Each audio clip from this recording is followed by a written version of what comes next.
नमस्ते दोस्तों, एक बार फिर से आर्मी कोचिंग क्लासेस में आपका हार्दिक अभिनंदन है। सभी स्वस्थ होंगे, मस्त होंगे, यही आशा मैं करता हूं।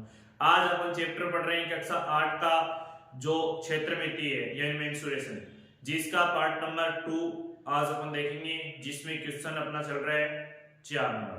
देखिए इस क्वेश्चन में ध्यानपूर्वक आप, बड़ा ही इजी क्वेश्चन है। सबसे पहले आपको एक चतुर्भुज आकार का कोई खेत दिया गया है और खेत का विकिरण है, विकिरण यानी ये डायगोनल आपको दिया गया है, ये एसी कितना है 24 मीटर और शेष समूह शीर्षों से इस विकिरण पर खींचे गए लंब, यानी ये शीर्ष और ये शीर्ष, इससे इस शीर्ष के सम्मुख खींचे गए क्या है ये रेखाखंड, यानी विकिरण पर खींचे गए लंब। तो ये जो रेखाखंड है डी से ई, यानी ये लंब वो कितना दिया हुआ है 13, और दूसरा बी से एफ लंब क्या दिया गया आपको 8 मीटर।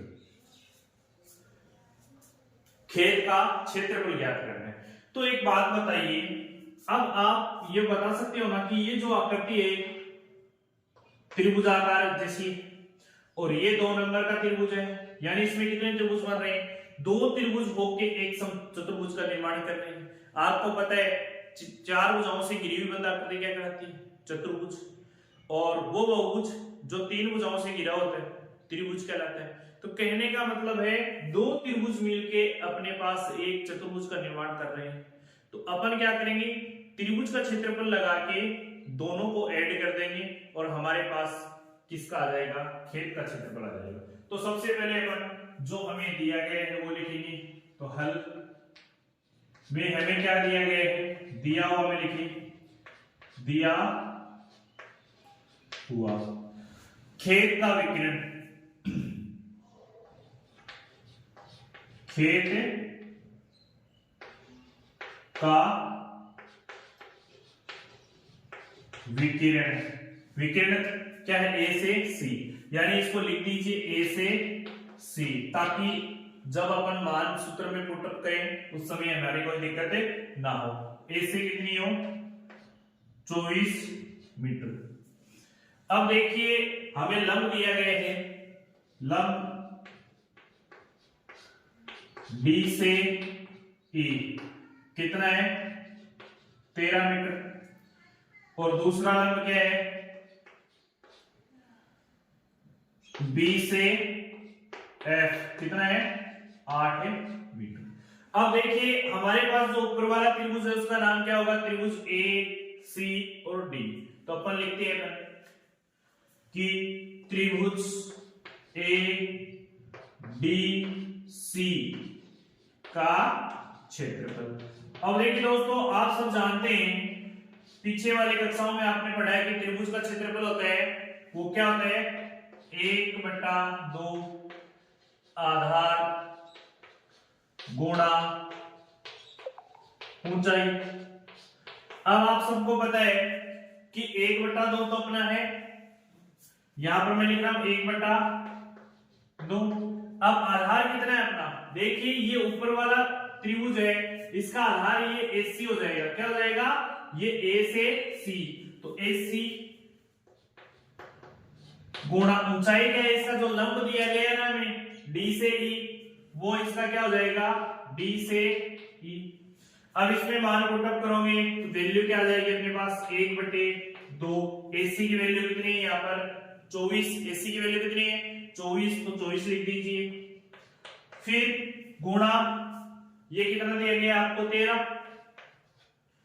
दिया गया। अब देखिए आप इसको इससे काट सकते हो, कितने टाइम 12, यानी 12 आ जाएगा।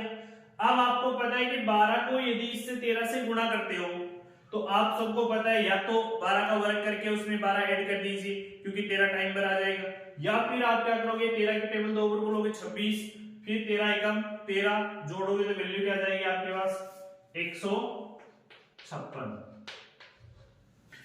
अब देखिए ये आ जाएगा आपका क्षेत्रफल है तो मीटर स्क्वायर में है। अब इतना लिख लीजिए, इसके बाद करते हैं अपन इसका दूसरा पार्ट है उनको।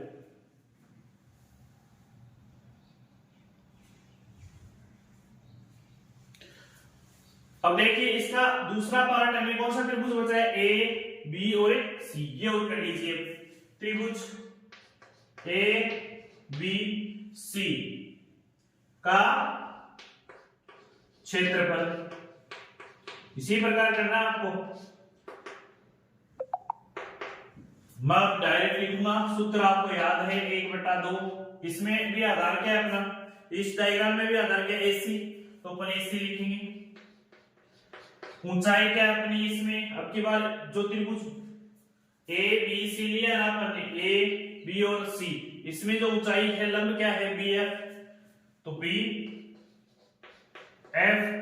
अब AC की जगह तो आप क्या रखोगे, 1/2 गुणा 24 गुणा 8। तो देखिए 2 की टेबल से ये काट दोगे, कितने टाइम, 4 टाइम। अब 24 की टेबल 4 बार बोलोगे तो क्या जाएगा 96। अब देखिए ये दोनों आपके पास वैल्यू आ गई है मीटर स्क्वायर में। अब अपने को पता है कि हमें किसका क्षेत्रफल पूछना है, खेत का क्षेत्रफल। तो अब बताइए ये दोनों जो मान आए हैं वो दोनों त्रिभुजों के आ गए, तो अपन लिख सकते हैं ना कि ए बी सी डी एक खेत दिया गया, उस खेत का क्षेत्रफल। तो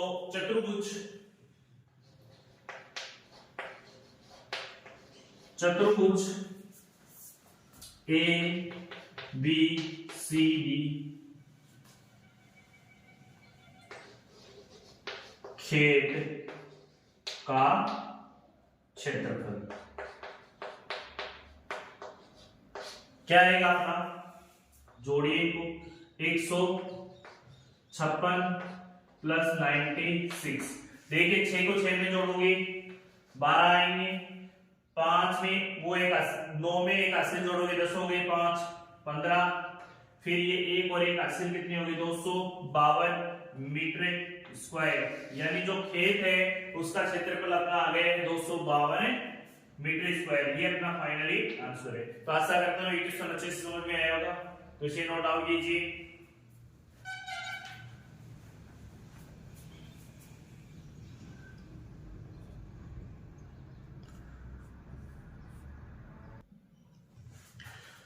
देखिए दोस्तों इसका अगला क्वेश्चन दिए गए, एक समचतुर्भुज दिया गया है जिसके 2 विकर्ण हमें दिए गए हैं और इसका अपन को क्षेत्रफल पूछा है। तो हम बता सकते हैं ना इसमें दिया हुआ क्या है, हल में लिखेंगे सबसे पहले दिया हुआ विकर्ण दिए गए हैं किसके, समचतुर्भुज के। समचतुर्भुज के विकर्णों की लंबाई क्रमशः कितनी कितनी है, एक की 7.5 सेंटीमीटर तथा दूसरा कितना है 12 सेंटीमीटर। अब देखिए हमें पता है, हम जानते हैं कि समचतुर्भुज का क्षेत्रफल क्या है, तो अपन लिख देते हैं, हम जानते हैं कि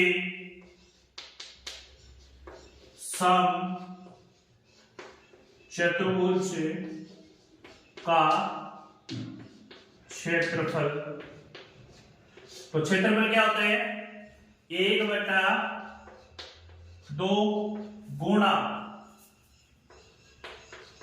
दोनों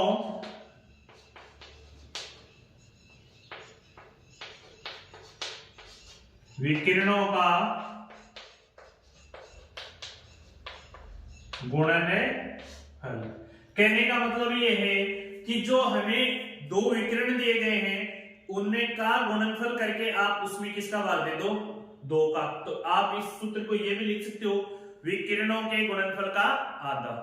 समचतुर्भुज का क्षेत्रफल क्या, यदि आपको कोई क्वेश्चन में स्टेटमेंट दिया मिले कि समचतुर्भुज है वो 2 विकिरणों के गुणनफल का आधा होता है, तो आप कह सकते हो यस, तो वो स्टेटमेंट भी यहाँ पर लिख सकते हो आप 1/2 विकिरणों के गुणनफल। ठीक है, तो अपन क्या करेंगे विकिरणों का गुणनफल लिखेंगे 1/2, सूत्र का हो गया विकर्ण कितने, एक तो 12 है और एक आपके पास 7.5 सेंटीमीटर है। अब इसको काटोगे तो ये आ जाएगा आपके पास 6 इंटू 7.5। अब 7 को 6 से मल्टीप्लाई करोगे 7.5 को तो क्या आ जाएगा, 6 को 5 से करोगे तो क्या आ जाएगा 0, 6 पंजे 30 होते हैं। फिर 7 की 42, 42 में 3 जोड़ोगे क्योंकि के भी 3 थी तो क्या आ जाएगा 45। अब कितने अक्षर पे पॉइंट लगा हुआ है, एक अक्षर पे, तो अपन पीछे से एक अक्षर पे पॉइंट लगा देंगे और अपना जो रिजल्ट है वो सेंटीमीटर स्क्वायर में आ जाएगा। तो फाइनली अपना जो रिजल्ट क्या आया है वो 45 सेंटीमीटर स्क्वायर आया है। तो इसे भी नोट डाउन कीजिए। आशा करता हूं कि ये क्वेश्चन आपको अच्छे से समझ में आया होगा। तो वीडियो को ज्यादा से ज्यादा लाइक, शेयर और सब्सक्राइब कीजिए हमारे चैनल को। जय हिंद, जय भारत। लिखिए इसे।